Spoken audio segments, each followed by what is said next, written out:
Like most, if not all, Star Trek films, there are a lot of legitimate complaints you could stack against the JJ films. There are certainly some difficult to explain plot holes and decisions that I certainly wouldn't have made myself, but I think a lot of fans just really want to rail against these films, even years later, and in doing so, they bring up a lot of so-called problems with the films that I think are pretty easily explained with a rational approach and a bit of imagination. Rationalizing issues with Star Trek is a hallmark of the fandom, and creative retcons to otherwise unexplainable issues have given us some great additions to the canon, like the Klingon augment virus. So feel free to reject my explanations or offer others, but let's refrain from getting heated over it. I really don't mind a disagreement, even if you think I'm an idiot, but please give me a rational, structured argument in response. Insults and name-calling aren't really becoming of the fandom. Reverting to name-calling suggests that you are defensive and therefore find my opinion valid. And remember, if I left something out, it probably means I think it's a legitimate complaint. I do believe there are problems with these films, and maybe I'll do a video on those too at some point. First, the Kelvin. The first thing we see in the reboot films is the Kelvin. I fell in love with the ship the moment I saw it, but a lot of fans have trouble accepting this ship. Some say that the technology looks too advanced, and I'm not really sure where that comes from. The Kelvin is rough and clunky and cramped. The Enterprise is smooth and sleek and simple. And with at least 30 years of technological development, it's exactly what I'd expect. On the Kelvin we find buttons and knobs, and if anything, it's too primitive for Star Trek. Yet there's still a perfect precursor to the ergonomic sleek of the 60s. The other issue some fans have with the Kelvin is the idea that a precursor to the original Enterprise shouldn't be larger. It shouldn't have a bigger crew complement, and it shouldn't carry more shuttles. But that's like being frustrated that a 1940s carrier is bigger, has a larger crew, and more aircraft than a modern destroyer. The latter is clearly a more advanced ship with GPS, 3D radar, long-range missiles, but they're different ships from different time periods with different roles. Also, forget the argument that the Kelvin was somehow scaled up for the JJ universe. Some argue that this happened to the Enterprise, but there's no evidence of this on the Kelvin. Its saucer and secondary hull have the same thickness as the saucer and secondary hull of the original Enterprise. The only major size difference is the diameter of the saucer, and I don't really see how that's a problem. There's no canonical reason to believe that the original Enterprise was the largest ship in the fleet, or that all ships get bigger as time goes on. It's not even true in the Star Trek universe. Spock. Some like to criticize the JJ Spock, who they consider too human, losing his temper, crying, etc. And I actually like it. Spock is half human, and Spock's struggling with this aspect of his genetics. That goes all the way back to the animated series, which was echoed almost verbatim in the 2009 film. And it shouldn't be forgotten that in this timeline, Spock loses his planet and his beloved human mother. Perhaps holding on to his human emotions more than the Spock we grew up with is this Spock's way of honoring his mother's memory. I personally like exploring the human side of Spock a little more. It would have been more insulting if they simply tried to replicate the original character. The new spin gives us new opportunities, like his relationship with Uhura. Now, this isn't something I personally would have included in the films, but for us fans who remember episodes like The Man Trap and Charlie X, the creators were hinting at a Spock-Uhura chemistry pretty early on. Of course, Spock was popular with more than one lady on the Enterprise, but maybe these casual hints is only as far as the original characters got. And the alternate Spock and Uhura's relationship started in much the same way, with playful smiles and glances. Kirk. I did a whole video on JJ's Kirk, and I'd encourage you to watch it if you haven't seen it, but I think we all know that some fans were upset about the brash, bratty, delinquent Kirk. And if the writers were trying to emulate the original Kirk, it's a gross misrepresentation of the character. How he behaved in Starfleet Academy, how he got his command, but the fact that Kirk lost his father and had a consequently rough time growing up and fitting in, that's a core element of the story. They didn't get it wrong, they purposely put him on a different life path, and gave us a rocky, if somewhat unrealistically accelerated, road to greatness. It gave us a new starting point that let Kirk grow into something more like the original Kirk, instead of giving us a familiar Kirk right off the bat. The Romulans. This, I don't really understand. The Romulans look different? Oh right, I guess these Romulans do look different from other Romulans, but remember these guys are asteroid miners, and if they acted and dressed like Imperial Navy officers, then there'd be a problem. The same goes for their ship. That doesn't look like a Romulan ship. Romulan ships look like this. But that'd be like arguing that an oil rig doesn't look like a battleship. We've never seen a Romulan mining ship. We don't know what function those spikes have. Maybe they open up and grab onto asteroids, and that huge hangar is supposed to hold millions of tons of ore that get pulled in with tractor beams or something. It's not that hard to think of this stuff. And back to Romulan appearance, we know from extra sources that the tattoos and shaved heads are supposedly a cultural practice of mourning or something, but even without this explanation, we haven't seen every layer of Romulan society. Maybe they have a bald working caste with tattoos that mark them from entering other professions. Maybe only perfect, pure Romulans are allowed to serve in the Romulan Navy, and that's why they all kind of look alike there. Who knows? But the fact that they look different doesn't mean that it's a problem. And that brings me to the Klingons. I don't even know why I'm addressing this, but every now and then I see complaints that JJ changed Klingons.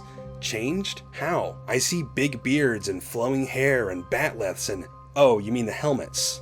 Despite the fact that we've only really seen Klingon ground forces on a few occasions, is it really unacceptable to believe that at least a few divisions of the Klingon armed forces wear helmets? And you might be saying that the helmets aren't the problem, it's this guy. Yes. Piercings? This Klingon wears piercings. Okay, he's bald, and that's a little irregular, but so is this guy. Okay, he has no facial hair, and so did these guys.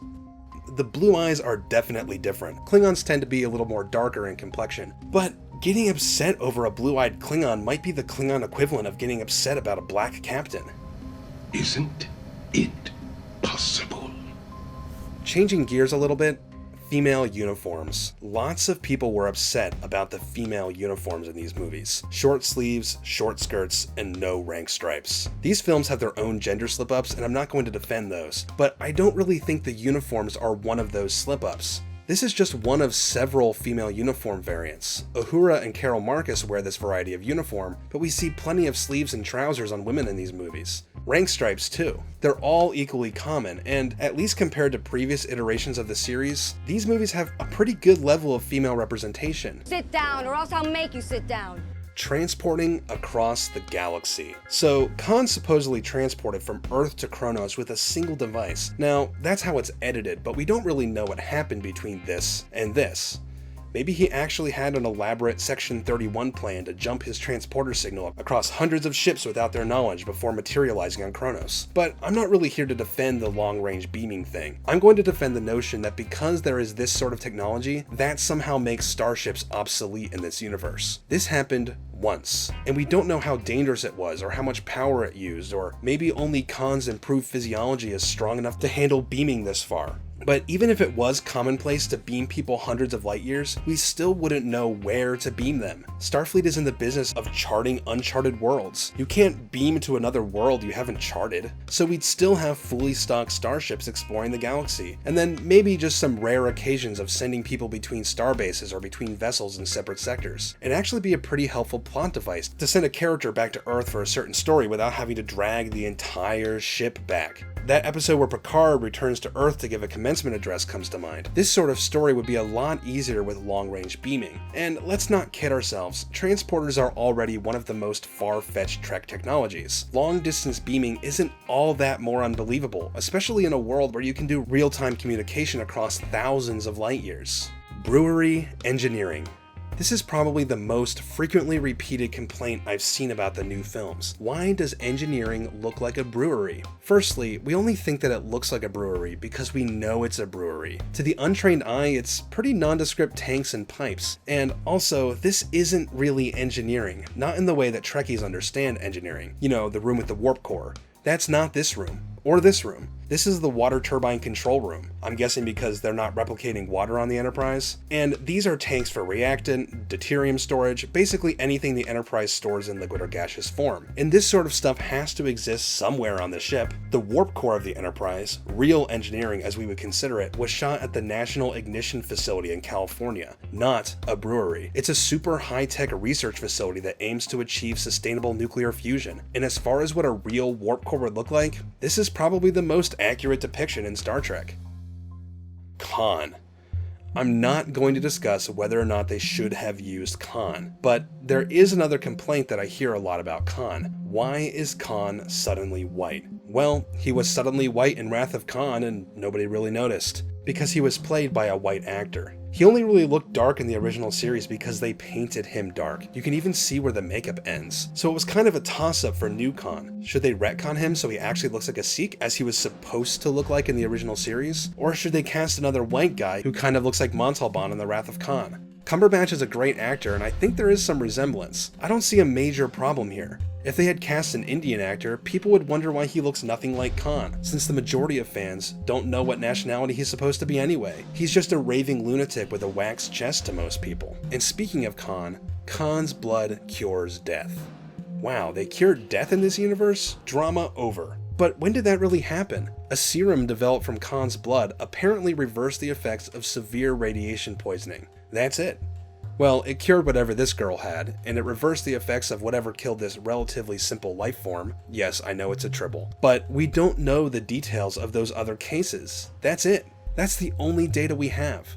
Could Khan's blood cure instant death by blunt force trauma? Could Khan's blood cure a phaser wound? How about drowning? Probably not. Star Trek medical technology can already cure most things, and many of the things that Khan's blood cures might have already been covered by established medical science of the time. Cure for death? Not really. Well, that's it for now, I guess. Feel free to disagree with me. These are just some random thoughts I had on things that bugged me. You're free to love or hate whatever Star Trek movies you want, but I'm not really a fan of insults and baseless hatred. If you disagree with me, give me a structured and rational argument as to why. Anyway, if you like my videos, subscribe and stick around. And if you hate my videos, well, subscribe so you can hate on the next one, I guess. That's fine too. And I've got Patreon too, and it'd be awesome if you wanted to support me there. That's all for now. See you next time.